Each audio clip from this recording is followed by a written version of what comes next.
शासन के रूप में। यहाँ जो नाटक है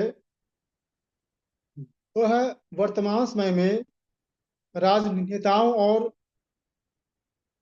हमारी वर्तमान जो राजनीति है उसके द्वारा किया गया खेल है, या उससे बोले कि जो उसकी नीतियां हैं जो समाज को तोड़ने वाली हैं उनसे है। तो हम आज देखेंगे कि 10 नाटक हैं क्या। भारतीय राजनीति में 10 नाटक जिसके माध्यम से राजनीति समाज पर हावी होती है, हम उनके बारे में जानेंगे। जो पहला नाटक है, समाज का 8 आधारों पर वर्ग विभाजन करके वर्ग विद्वेष को फैलाना और उसे वर्ग संघर्ष तक ले जाना। यह ध्यान देने वाली बात है कि कि ये 8 आधार हैं क्या। ये हैं धर्म, जाति, भाषा, क्षेत्र, लिंग, अमीर गरीब, उत्पादक उपभोक्ता और बुद्धिजीवी श्रमजीवी। यह वही 8 आधार हैं जिनके दम पर ये वर्ग विद्वेष फैलाते हैं और वर्ग संघर्ष को जन्म देते हैं। अब यहाँ पर ध्यान देने वाली बात यह है कि यह जो 8 आधार हैं यह लगभग हर समाज में होते हैं, हर देश, काल और परिस्थिति में होते हैं।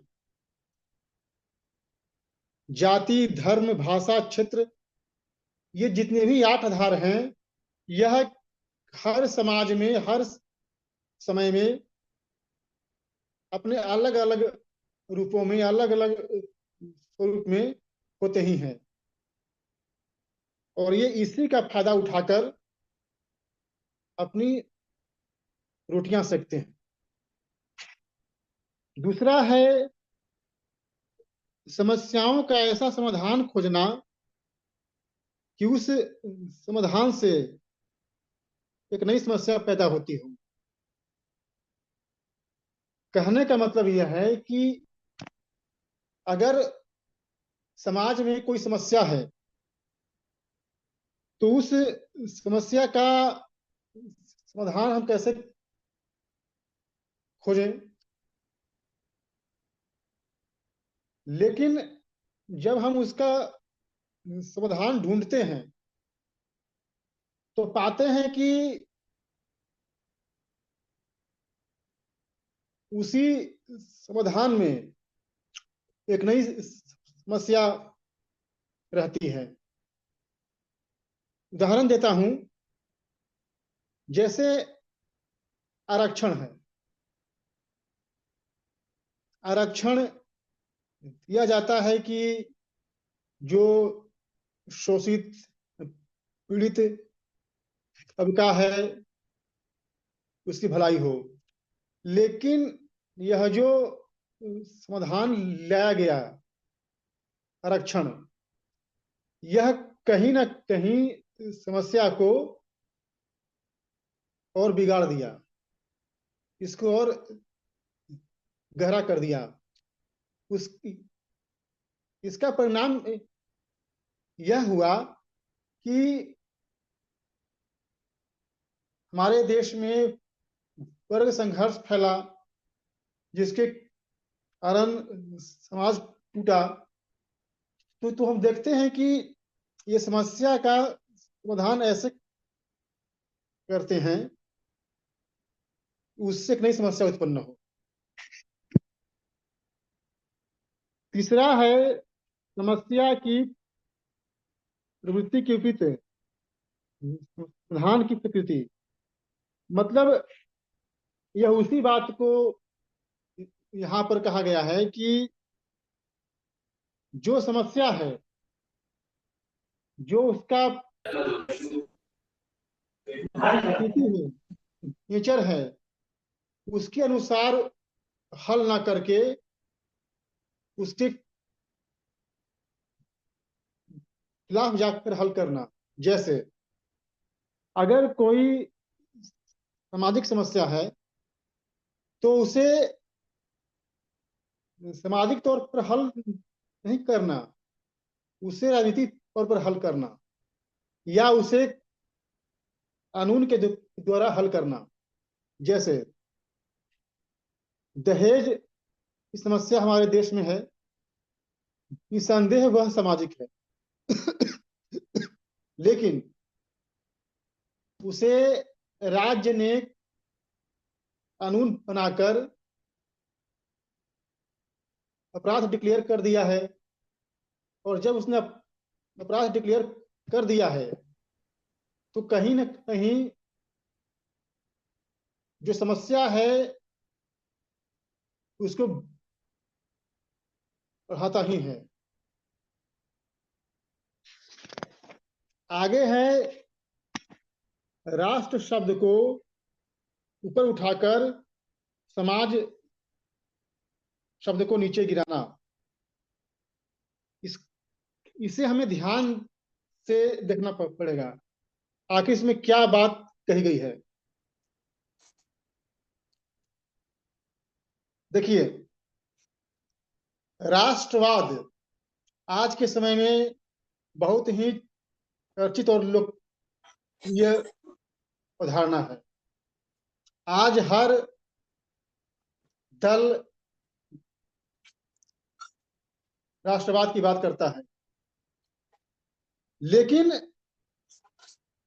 यह ध्यान देने वाली बात है कि राष्ट्रवाद के नाम पर समाज को हम उपेक्षित करते हैं, हम उसकी उपेक्षा करते हैं।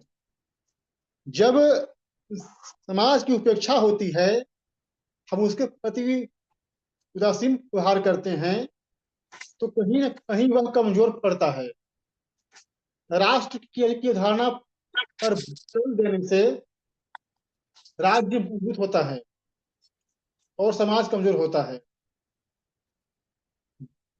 हमारे राजनीतिक दल यही काम करते हैं। वह राष्ट्र करते हैं ताकि समाज से उनका ध्यान भटक जाए। पांचवा है वैचारिक मुद्दों पर बहस को पीछे करके भावनात्मक मुद्दों को आगे लाना। देखिए, यहाँ पर यह बात ध्यान देने वाली है कि वैचारिक मुद्दों पर लोकतंत्र में या आज की राजनीति में बहस नहीं होती, बहस होती है भावनात्मक मुद्दों पर। हमारे राजनेता भावनात्मक मुद्दों पर ही बात करते हैं ताकि जनता का भावनात्मक पोषण किया जा सके। धर्म के नाम पर, जाति के नाम पर, भाषा के नाम पर, क्षेत्र के नाम पर इस तरह का लोग जाल रचते हैं कि आम जनता उसमें फंस जाती है, उसकी शिकार हो जाती है।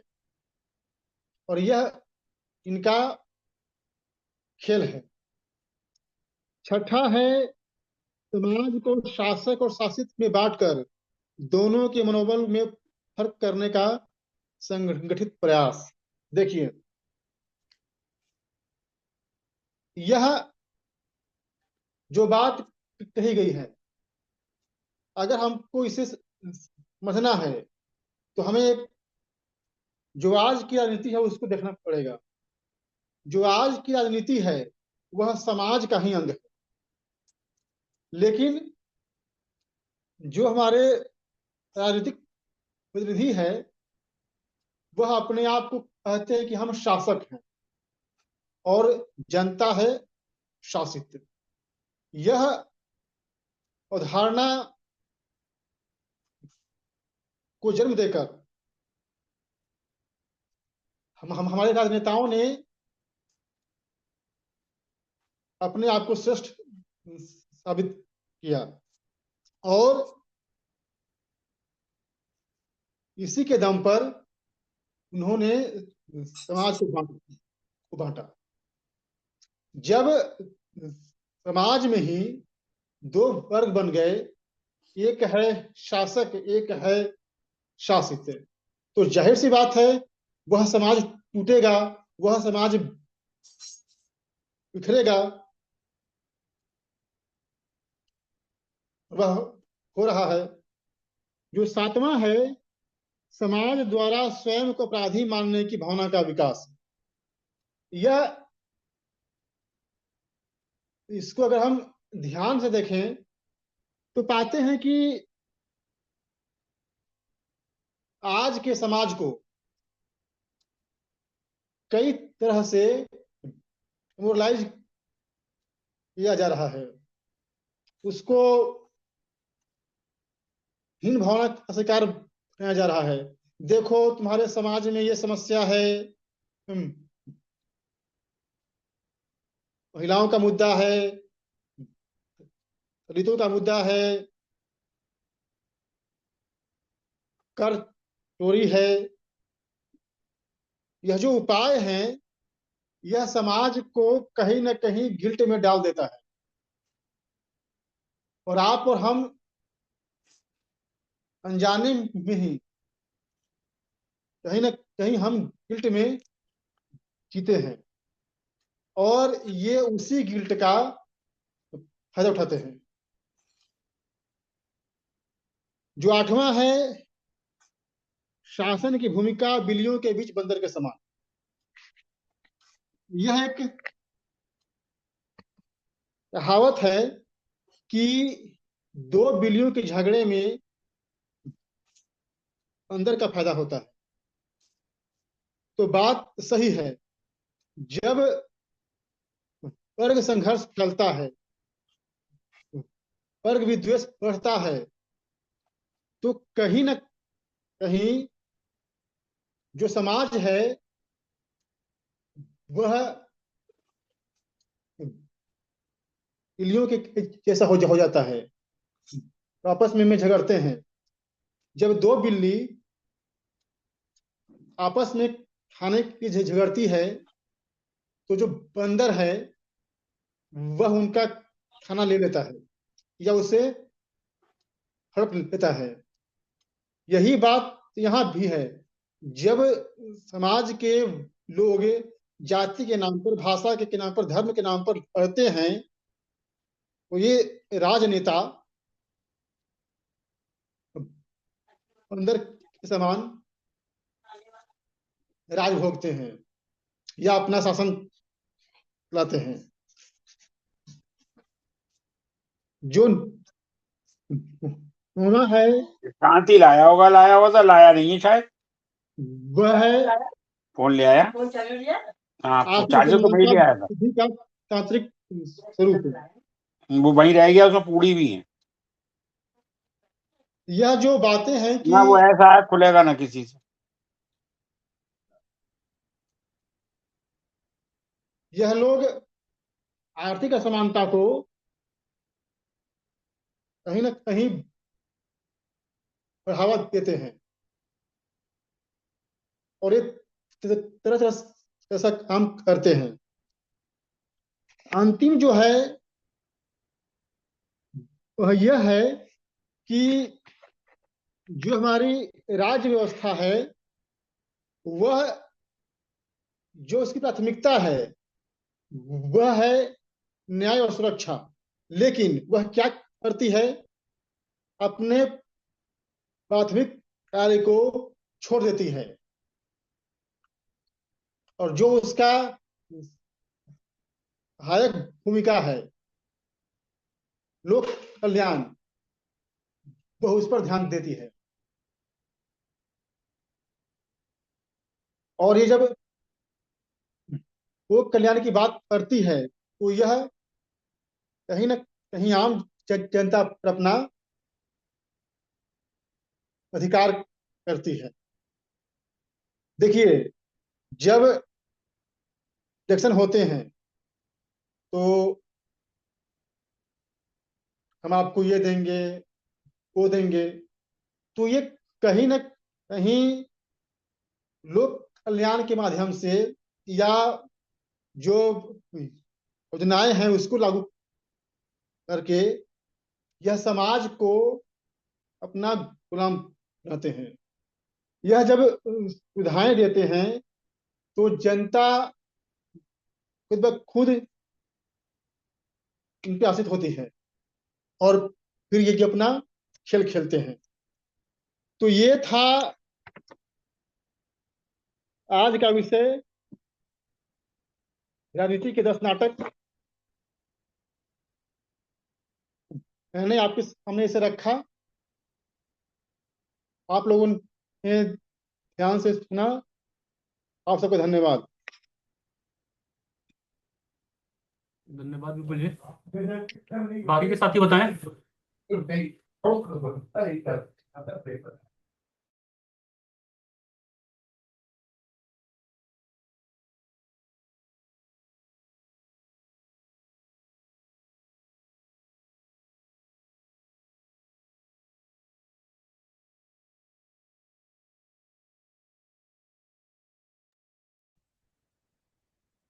कोई भी साथी अपनी बात रखे।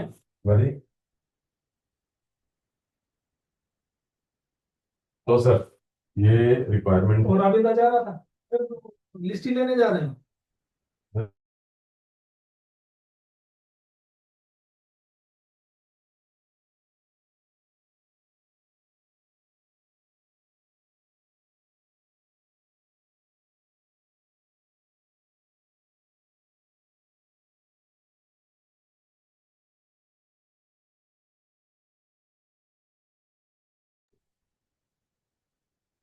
आचार्य जी, माता प्रसाद जी, मंगला प्रसाद जी, कोई भी साथी बताएं। नहीं, बाहर तो नहीं। खाना खा रहा हूँ दादा, कोई कोई करे फिर कर दे। जी, मंगला प्रसाद जी आइए आप। हाँ नमो नमः। जी आ जाइए। नमो। हाँ, एक मिनट, कोई ब्रेक है, ब्रेक।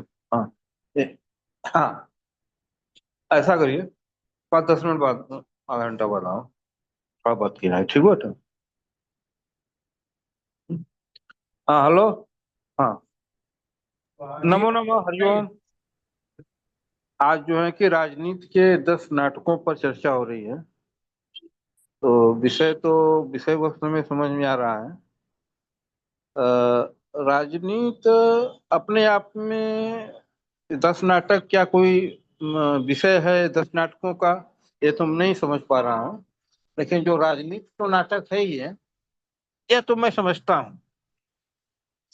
अब वर्तमान प्राचीन काल की राजनीति में और आज की राजनीति में बहुत बड़ा अंतर है। पहले जो है राज्य विस्तार के लिए और अपने जो है प्रतिष्ठा के लिए लड़ा करते थे राजा वगैरह।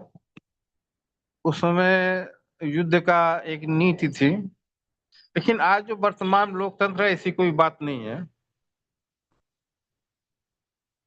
और देखा जाए विस्तार से तो इसको समझ में आता है कि प्रायः राजनीति में सब कुछ नाटक नौटंकी ही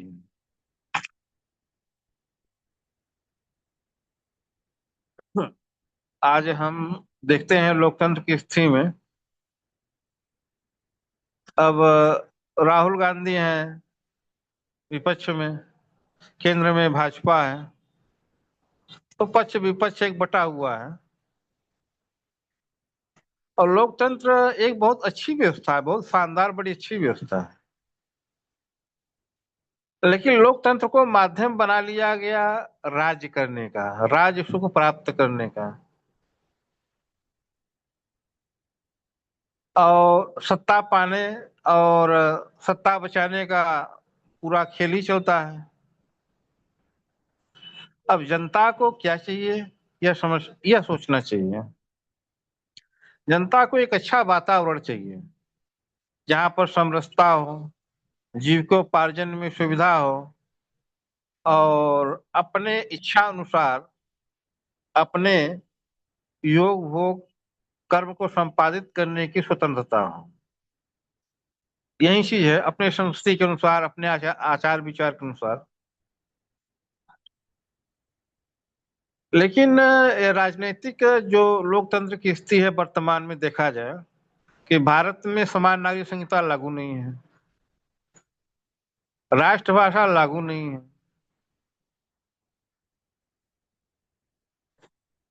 आरक्षण उस पर बोझ बना हुआ है। एक और राजनीति बात क्या करती है, भेदभाव को समाप्त करने की ज्यादातर चर्चा करते हैं। दोनों पक्ष, विपक्ष भी चर्चा करती है और सत्ता पक्ष भी चर्चा करती है। मोदी कहते हैं आपसी सबका विश्वास, सबका साथ, सबका विकास। माने यहाँ पर एक ऐसे समाज की परिकल्पना की जाती है राजनेताओं के बातों से, भाषणों से, कि समाज में एक समरसता देना चाहते हैं, समन्वय देना चाहते हैं, एक दूसरे के ऊपर विश्वास कायम रहे, भरोसा बना रहे। लेकिन नीतियां क्या लागू हो रही हैं? नीतियां लागू हो रही है वोट बैंक की राजनीति के आधार। एक पागल जो है कोई आया था 1400 वर्ष पहले, अपने जो है कि राज और लूटपाट के कार्यक्रम को लेकर के वहां से के नेतृत्व चल गया। आज की उस चीज को लेकर के आज भी लोग लड़ रहे हैं। और वास्तव में देखा जाए तो व्यक्तिगत स्तर पर एक मुसलमान एक हिंदू जब भेंट होती है तो व्यक्तिगत स्तर पर मैं देखता हूं तो कोई ऐसा बात नहीं होती है। वहाँ आपसी जो है कि कामों को लेकर के, आपसी जो है कि बातों को लेकर के एक बड़ी सार्थक चर्चा लोग करते हैं। लेकिन वही राजनीतिक स्तर पर गड़बड़ हो जाता है। जहाँ व्यापार में एक दूसरे से संबंध है वहां पर एक दूसरे के हित पर पूरा ध्यान रखा जाता है, हित न हो। यदि एक मुसलमान यदि ग्राहक है, एक हिंदू दुकानदार है, या मुसलमान दुकानदार है, हिंदू दुकानदार है, एक दूसरे के प्रति जो है कि जो हित में, सार्थकता में जो चिंता होती है, उसमें देखा जाता है कि एक जो व्यक्तिगत तौर पर आम जनता के स्तर पर तो मैं समझता हूँ कहीं कोई ऐसी बात नहीं है जो राजनीति ने रखा है। राहुल गांधी ने मोहब्बत की दुकान खोली थी, यह कितना बड़ा नाटक था। लेकिन बांटो और राज करो की राजनीति कर रहे हैं। बात करते हैं कि जो एक दलित और पिछड़ा अल्पसंख्यक, मुख्य बात यह आती है कि चलिए ठीक है, आप किसी हित के लिए कार्य कर रहे हैं, लेकिन यहाँ पर एक अविश्वास की बात पैदा हो गई ना। आप विश्वास नहीं कर रहे हैं। SC/ST एक्ट कानून का लागू का मतलब कि जो है कि आप जो है कि एक पूरे समाज को अपराधी मानकर उसके कटघरे में खड़ा कर दिया गया। तो पूरी पूरी जो है कि 27-28-30% की आबादी है जो है कि जिसमें भूमिहार है, क्षत्रिय है, ब्राह्मण है, बनिया है, वगैरह वगैरह है, जैन भी है। तो पूरी पूरी उस आबादी को आप जो है कि अपराधी घोषित कर दिए। क्या गांव में जमींदारों के यहाँ या जो साहूकार होते थे, क्या वहाँ अमीर गरीब भी आते थे? क्या वहां से कुल लाभ नहीं मिलता था? या उनको आवश्यकता पड़ने वहां पर मदद नहीं मिलती थी? जो गांव में और शहरों में समाज हुआ करते थे, जहाँ पर थोड़ा सा शिक्षा दीक्षा का प्रकाश होता था, और वहाँ ग्रामीण गांव में भी हमने देखा है जरूरत पड़ने पे एक दूसरे के सहयोग में लोग रहते थे। तो वहां पर आपसी विश्वास, भाईचारा का हमने संबंध देखा है। और जो आगे शिक्षा दीक्षा में आगे है वो लोगों का मार्ग प्रशस्त करता था, एक दूसरे के सहयोग में लगे रहते थे। यहाँ पर जो हम जो आज के कानून जो बने हुए हैं उससे अलग हट करके देखते हैं, समाज में स्थिति नहीं है। लेकिन जो बराबरी की बात करते हैं, समानता की बात करते हैं, विश्वास भरोसे की बात करते हैं, वो राजनेता लोग क्या कर रहे हैं। वो राजनेता लोग जो है कि अल्पसंख्यक बोर्ड कानून बनाए हैं, ST लागू किए हैं, आरक्षण लागू किए हैं। आरक्षण लागू करने का मतलब आप जो है कि जो समाज का जो फॉरवर्ड है उसके ऊपर अविश्वास पैदा कर रहे हैं कि वह आपके मार्गों को नहीं रोकेगा। लेकिन इसका दूसरा पहलू यह होता है कि जब समाज में जो प्रतिभाशाली या योग्य व्यक्ति जो है कि और स्वतंत्रता होती है जीविकोपार्जन क्षेत्र में, व्यवस्था में, तो हमारे जो शिक्षा संस्थान आज कमजोर हैं, सरकारी या गैर सरकारी शिक्षा संस्थान, तो अच्छी जो है कि स्केल नहीं पैदा कर पा रहे हैं, तो इसका हानि किसको मिलता है, इसका क्षति किसको पहुंच रहा है। जो पूंजीपति हैं, अच्छे योग्य व्यक्ति हैं, जिनके पास प्रतिभा है, जिनके पास पैसा है, उनको तो भाई विदेशों में चले जाते हैं, वहां पढ़ के लिख के आ जाते हैं अपनी डिग्री। लेकिन जो आप उसमें कैटेगरी उसमें जो है कि डाल दिए हैं अयोग्य की भर्ती, तो उस शिक्षा संस्थान का जो पठन पाठन का जो स्तर है वो गिर जाता है। तो गिरने के बाद उसमें सबसे ज्यादा क्षति किसकी होगी। आज जो है कि प्राथमिक स्तर की जो विद्यालय हैं, प्राथमिक स्तर के हैं, वहाँ का जो शिक्षण पद्धति, हमारे जो बचपन में भी प्राइमरी स्कूल में जो पढ़ा जाता था बचपन में, अरे यानी कि शुरुआती जो 60-70 दशक में सरकारी स्कूलों में लोग पढ़ करके DM कलेक्टर और प्रधानमंत्री तक बने हैं। लाल बहादुर शास्त्री जैसे व्यक्ति जो है सरकारी स्कूलों से पढ़ करके आए हैं, अच्छे अच्छे प्रधानमंत्री, अच्छे अच्छे जो है कि उद्योगपति सरकारी स्कूलों से पढ़ के, अच्छे अच्छे कलाकार सरकारी स्कूलों से पढ़ के निकल गए। लेकिन क्या वह सरकारी स्कूल जो है इतने अच्छे अच्छे लोगों को दिया, आज उसकी दशा क्या है। वह इस स्थिति में आ गई कि वह सिर्फ एक मॉडल देने के चक्कर में पूरी पूरी व्यवस्था जो है समाप्त कर दिया गया। तो ऐसे ही है न्याय व्यवस्था में, एक तुष्टीकरण तहत क्या मॉडल देने में न्याय व्यवस्था खत्म। चिकित्सीय व्यवस्था में ऐसी बात है, हर व्यवस्था में जो है कि हम अविश्वास पैदा करके, जहां तक मैं समझता हूँ कि समान नागरिक संहिता कानून लागू हो जाए तो उसका प्रभाव एक अर्थशास्त्री ने बताया 2% तक अर्थव्यवस्था ग्रोथ हो सकती है। राष्ट्रभाषा लागू होने पर 1.5% अर्थव्यवस्था ग्रोथ हो सकती है। आरक्षण समाप्त करने पर भी यही उसका ग्रोथ है। और अर्थशास्त्री ने एक विशेष बात कहा है कि यदि लगातार तीव्र आर्थिक स्तर का विकास होता है तो 10 साल में जो है कि सारी गरीबी समाप्त होती है। तेज आर्थिक विकास से जो सबसे ज्यादा फायदा जो होता है वो दलितों को फायदा होता है, गरीबों को फायदा होता है, अल्पसंख्यकों को फायदा होता है। क्योंकि तीव्र आर्थिक विकास में जो है कि व्यक्ति की मांग हो जाती है और चारों तरफ से मांग बढ़ती है, वहां पर बल्कि पूंजीपतियों का बल्कि घाटा हो जाता है। उनको जो है कि बाहर से माल मंगाना पड़ता है, अपना जो है कि प्रोडक्शन महंगा पड़ने लगता है। तो उनको यह देखना पड़ता है कि जो है कैसे सस्ते श्रमिक मिले तो हमारा फायदा ज्यादा हो। जब तेज आर्थिक विकास में महंगे श्रमिक मिलते हैं तो जो है उद्योगपतियों का घाटा होता है। लेकिन ये जबरन ये सब कानून डाला गया, कम्युनिस्टों ने जो है बड़े बड़े कारखाने बंद कराए, आर्थिक विकास को जबरन धीमा किया गया। यह कई षड्यंत्र था सत्ता पाने का एक जरिया था। अर्थव्यवस्था को कमजोर किया गया, लेकिन नुकसान किसको हुआ, जिसके लिए वो लड़ रहे हैं। तो इन आरक्षण से और अन्य चीजों सबसे ज्यादा नुकसान ये हो रहा है तो उन्हीं वर्ग का जिनको आरक्षण प्राप्त हो रहा है उनको ही सबसे ज्यादा नुकसान हो रहा है, जो गरीब है, दलित हैं। बाकी जो समर्थ है वो तो उनके लिए पूरा विश्व खुला हुआ है, वो कहीं भी जाकर काम कर सकते हैं, कहीं भी व्यापार कर सकते हैं, कहीं भी जो है पढ़ सकते हैं, कहीं भी चिकित्सा मेडिकल ले सकते हैं, जो समर्थ हैं।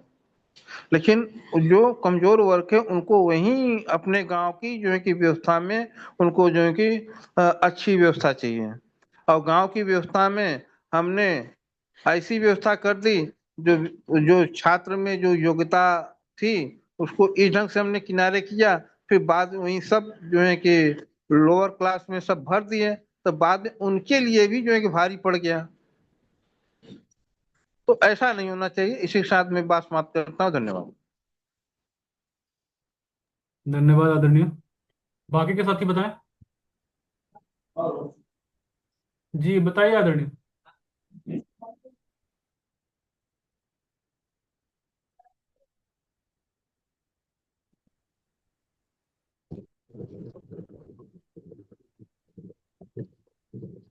रामराज जी कुछ बोल रहे हैं।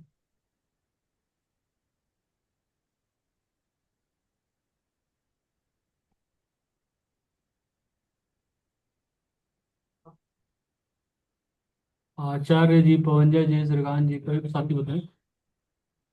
बबलू केसरवानी जी, आप कुछ रखिए।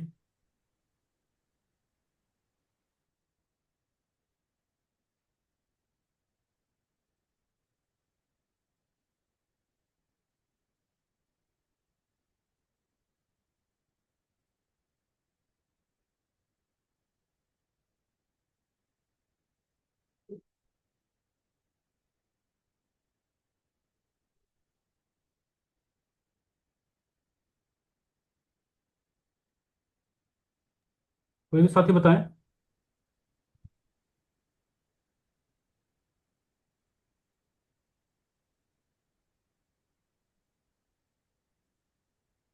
कि मैं थोड़ा सा बोलूंगा इस विषय पे। देखिए, जो राजनीतिक के हम 10 नाटकों की बात कर रहे हैं, ये जो 10 पॉइंट हैं ये अलग अलग पॉइंट हैं, और इन पे लगभग सब पर हमने जो है वो चर्चा करी हुई है। अलग अलग बिंदुओं को लेकर के चर्चा करी हुई है, और ये सारे बिंदु जो है इस एक कोटेशन में दिए हुए हैं। तो इन सब पर मुझे लगता है चर्चा करने की या बात रखने की कोई आवश्यकता है नहीं, क्योंकि इसमें से अधिकांशतः लोगों पर, अधिकांशतः विषयों पर हम बात कर चुके हैं। और अगर सब पर चर्चा की जाएगी तो जाहिर सी बात है कि ये बहुत लंबा विषय चला जाएगा। कुछ जो बातें इसमें महत्वपूर्ण हैं जिन पर मुझे लगता है चर्चा कर सकते हैं, लेकिन चर्चा हो चुकी है, वो मैं यही देखता हूँ। अगर शॉर्ट में रखा जाए तो जो वर्ग विद्वेष की जो बात है वो दुनिया में अलग अलग स्तर पर दिखाई देती है। भारत में जब बात की जाए तो भारत में जो कहते हैं हम लोग, क्या कहते हैं, कोस कोस के बदले भाषा, 3 कोस पे पानी। हमारे यहाँ जो है विविधता बहुत ज्यादा है, और जो डाइवर्सिटी है, डाइवर्सिटी की वजह से हमारे यहाँ जो है वो क्लासेस और कम्युनिटीज बहुत ज्यादा है। तो जहाँ क्लासेस होंगी, कम्युनिटीज होंगी, वहां पर हो सकता है कि क्लासेस के बीच में क्लैसेस भी हो जाए। एक संभावना ये भी है। लेकिन मैं इसे दूसरे तरीके से देखता हूँ। मैं समझता हूँ क्लासेस के बीच में कोऑर्डिनेशन भी हो सकता है, ये भी एक संभावना है। वर्गों के मध्य वर्ग संघर्ष ही क्यों, वर्ग समन्वय क्यों नहीं? क्या वर्गों का होना एक प्राकृतिक चीज है, या सभी वर्गों को एक समान किया जा सकता है, या वर्ग बनेंगे ही नहीं, क्लासिफिकेशन होगा ही नहीं? मुझे लगता है ये तो एक असंभव कार्य है कि क्लासिफिकेशन होगा ही नहीं। क्लासिफिकेशन तो आप अगर बायोलॉजी पढ़ेंगे, केमिस्ट्री पढ़ेंगे, कहाँ हर जगह क्लासिफिकेशन रहता है। वहां भी आप पढ़ेंगे तो अलग अलग सीरीज के एलिमेंट आपको मिल जाते हैं। आप बायोलॉजी में चले जाएंगे, वहां भी आपको क्लासिफिकेशंस मिल जाते हैं। आप मनुष्यों में ही चले जाएंगे तो कितने क्लासिफिकेशंस आप रोक लेंगे? क्या आप बुद्धिजीवी और सब श्रमजीवी का क्लासिफिकेशंस रोक सकते हैं? ये तो दुनिया में होगा ही होगा। सब एक जैसे नहीं हो सकते हैं। लिंग भेद की बात आती है, क्लासेस जो है, जो बाय नेचर जो डिफाइन है, वो तो रहेगा ही रहेगा, उसे आप नहीं रोक सकते हैं। इसी प्रकार से हम देखते हैं भाषाई आधार पर, तो भारत में कहा ही जाता है कि कोस कोस पे बदले भाषा, 3 कोस पे पानी, ऐसी कुछ भी कहावत जो भी है, जिसको जानकारी होगी। तो मुझे लगता है डाइवर्सिटी भाषा की भी बहुत ज्यादा है। तो क्या भाषाई आधार पर जो है वो दुनिया में युद्ध छिड़ जाए, जैसा भारत में दिखता भी है? और मजे की बात है, जो भाषाई आधार पर टकरा भी रहे हैं वो एक विदेशी भाषा को स्वीकार करने के लिए जो है तत्पर रहते हैं, चाहे वो भारत को उत्तर भारत दक्षिण भारत में बांट देना हो या अन्य आधारों पर। मैं इसलिए नहीं बोलूंगा क्योंकि चर्चा इसमें बहुत कुछ हुई है। बस इतना ही एक लाइन में कहना चाहता हूँ, वर्गों के होने का अर्थ यह नहीं है कि वर्ग संघर्ष हो। वहां वर्ग समन्वय की स्थिति पैदा की जा सकती है, लेकिन राजनीति जो है वर्ग समन्वय के स्थान पर वर्ग संघर्ष को प्राथमिकता देती है, क्योंकि राजनीति का जो एक मार्ग है, जो एक रास्ता है, वो रास्ता वर्ग संघर्ष से सत्ता की तरफ जाता है। अब जिस रास्ते से वो सत्ता तक पहुंच रहे हैं, जाहिर सी बात है उस रास्ते को तो वो लोग मिटाने का प्रयास नहीं करेंगे। ये उनके लिए एक रास्ता है। इसी प्रकार से हम लोग जो समाज को शासक और शासित की हम लोग बात करते हैं, जो छठा पॉइंट है, आदर्श लोकतंत्र की परिभाषा में हम लोग समझते ही हैं कि शासक कौन होगा, शासित कौन हो जाएगा, संविधान का शासन होगा या समाज का शासन होगा, लोकतांत्रिक व्यवस्था जो है वो पार्टिसिपेटरी होगी या पार्लियामेंट्री होगी। वो हम लोगों को लगभग लगभग जो है ये विषय भी क्लियर है। आर्थिक असमानता पर जो है मंगला प्रसाद जी ने बहुत अच्छा बोला। आर्थिक असमानता जो है वो लगातार केवल बुद्धिजीवियों को लाभ दे करके आरक्षण के माध्यम से हो या अन्य माध्यमों से हो, वहां पर लाभ देने का प्रयास किया जाता है। और एक पॉइंट पे मैं और बोलूंगा, जो हमारा प्राथमिकताओं के क्रम में सुरक्षा और न्याय की जो बात की जाती है, मैं समझता हूँ सुरक्षा और न्याय को ही जो है वो दबाने के लिए जो है वो लॉ एंड ऑर्डर को जो है वो आगे किया गया है। अब देखिए, दो वर्ड हो गए, एक लॉ है एक जस्टिस है। जब आप न्याय की बात करते हैं तो justice and law law both are different things. यानी कि जो कानून है वो न्याय के लिए बना है, लेकिन कानून को आप इतनी प्राथमिकता दे देते हैं कि न्याय उसमें गौण हो जाता है, भले ही वह 20 वर्ष तक प्रक्रिया चलती रहे। और जो दूसरा शब्द है ऑर्डर, यानी कि वहाँ आदेश देने की बात की गई है। हम ऑर्डर के स्थान पर अगर सिक्योरिटी की बात करें, सुरक्षा की बात करें, तो मुझे लगता है कि कुछ परिस्थितियों में सुधार होगा। यानी कि कुल मिला जुला करके लॉ एंड ऑर्डर की जगह पर जो है वो एक प्रोसेस हो सकता है, जस्टिस एंड सिक्योरिटी को जो है टारगेट माना जाए। लॉ एंड ऑर्डर एक प्रोसेस है, उससे जो आउटपुट निकलता है वो आउटपुट हमारी प्रायोरिटी होनी चाहिए। आप लॉ एंड ऑर्डर को बदल सकते हैं, जस्टिस एंड सिक्योरिटी को आप जो है चेंज नहीं कर सकते हैं हम। तो इस आधार पर भी देखा जाए तो हमारा जो सिद्धांत है वह सिद्धांत ही गलत है कि हमने न्याय और कानून में कानून को प्राथमिकता दे दी है। इन गलत सिद्धांतों के आधार पर जब चलेंगे तो जाहिर सी बात है ये समस्याएं आएंगी ही। और कुल मिला जुला करके वही बात आती है कि एक समस्या का समाधान करने के लिए 10 नई समस्याएं पैदा कर दी जाती हैं। शायद कल ही परसों हम लोग चर्चा हो रही थी, कल जो अपराध पर अनावश्यक कानून बने हुए हैं। अनावश्यक कानून बनेंगे तो न्याय और सुरक्षा गौण हो ही जाएगी, यही स्थिति है। मैंने जो है इन 3 बिंदुओं पर अपनी बात रख दी है। बाकी के साथी बताएं।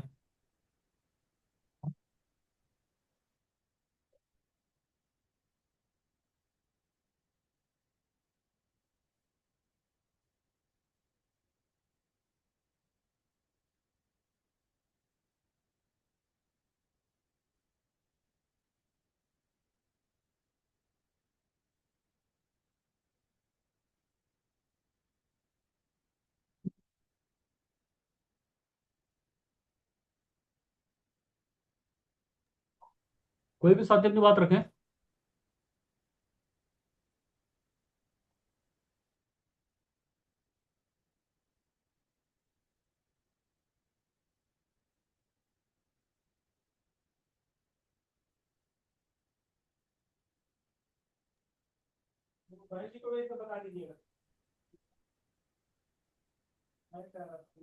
नीता जी, आपको कुछ रखना है तो रख दीजिए।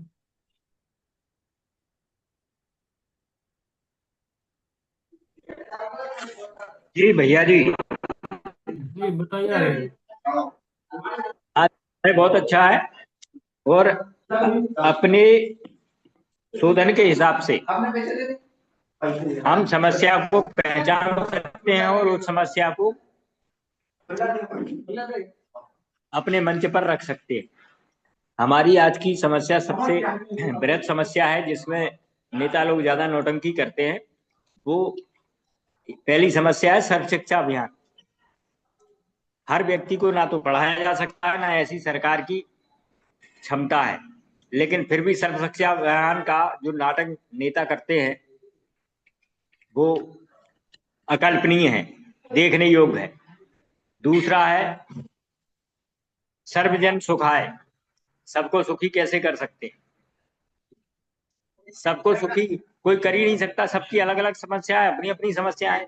सरकार केवल दो चीजें दे सकती है, दो चीजों के लिए रेस्पॉन्सिबल होती है, एक सुरक्षा, दूसरी न्याय। सरकार अन्य सुख सुविधाएं कैसे दे सकती है किसी? समानता की जो नौटंकी सरकार करती है, सर्ववर्ग संभाव कैसे कर सकती है? और उसमें भी सरकार नहीं कहती है, इसमें कहते हैं नेता। नेता कहते हैं जो कर रहे हैं वो हम कर रहे हैं, हम तुम्हें ऐसा देंगे। भाई तुम क्या दोगे? देश के मालिक हो, कौन हो तुम? सबसे बड़ी नौटंकी जिसे हम पहचान कर भी समाज के सामने सही ढंग से रखने में असमर्थ हैं। ये हम विचारशील लोगों की कमी या कमजोरी है, या बौद्धिक दिवालियापन है कि जो समस्याएं हमें दिख रही हैं वो भी हम समाज के सामने खुल करके रखने में असमर्थ हैं। तो भैया जी ये समस्याएं हैं। एक फोन आ रहा है, आप लोग और चर्चा करें, मैं अटेंड करने के बाद फिर जुड़ूंगा। धन्यवाद। जी धन्यवाद आदरणीय। बाकी के साथी बताएं।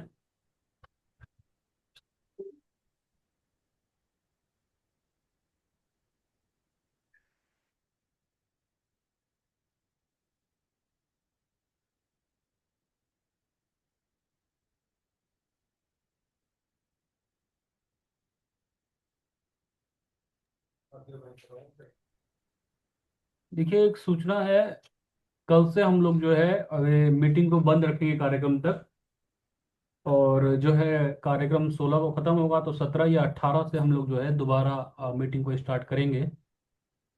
बाकी अगर किसी साथी को अपनी बात रखनी है या कोई प्रश्न है तो वह अपनी बात रख सकते हैं, अन्यथा फिर हम लोग मीटिंग को समाप्त करेंगे।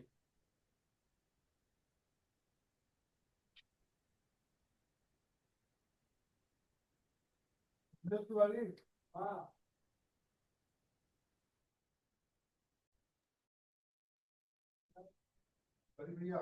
ठीक है, तो आज की मीटिंग को यहीं समाप्त करते हैं।